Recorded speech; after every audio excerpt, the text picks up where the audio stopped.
আসসালামু আলাইকুম প্রিয় দর্শক। আজকে আমি এসেছি আপনাদের কাছে অ্যাংজাইটি ওসিডি এই রোগটির ব্যাপারে, কিভাবে আপনার এই রোগ থেকে সুস্থ হবেন বা এই রোগ থেকে মুক্তি পাবেন সেই বিষয়ে। তো এই রোগটি হয় কী জন্য?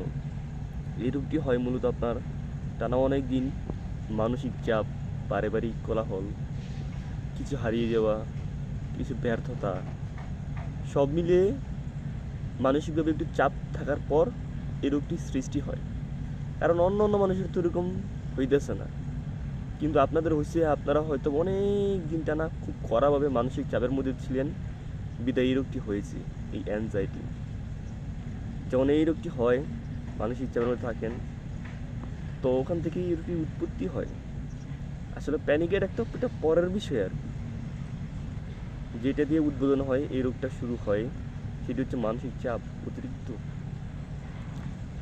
তো এরপর দেখা যায় হঠাৎ কোনো হয়তো ঘটনা দেখলি বা সরি কোনো ভুল একটি ঘটনার মাধ্যমে, যেমন ধরেন বা কোনো একটা ভয়ের ঘটনা, মানুষ মারা গিয়েছে, অ্যাক্সিডেন্ট হয়েছে, বা অন্য কোনো ধরনের যেটা দেখলে মানুষ ভয় পায় একটু হলেও, সেগুলো দেখলে মানুষ তখন এই অ্যাংজাইটি রুগীরা যারা টানা অনেক মাস অনেক দিন মানসিক চাপে থাকে, তাদের কী হয়, প্যানিক অ্যাটাক হতে থাকে।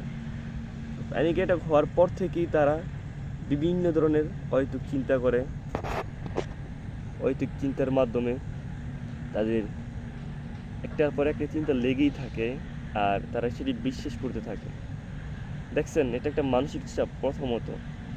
দ্বিতীয়ত হলো গিয়ে অহেতুক ভয়। এই রোগটির উৎপত্তি, তো মানুষ সুস্থ হবে কীভাবে?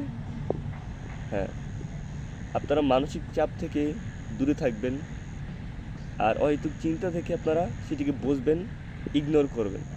নিজেকে বলবেন যে আমি একটি মানসিক রোগের মধ্যে আছি, যেসব কিছু হচ্ছে এটি স্বাভাবিক, এটি আমার চিন্তার কারণে হচ্ছে। অনেকে তো মানতেই পারেন না। আর যখন আপনি এই অহেতুক চিন্তাকে আপনারা ইগনোর করবেন,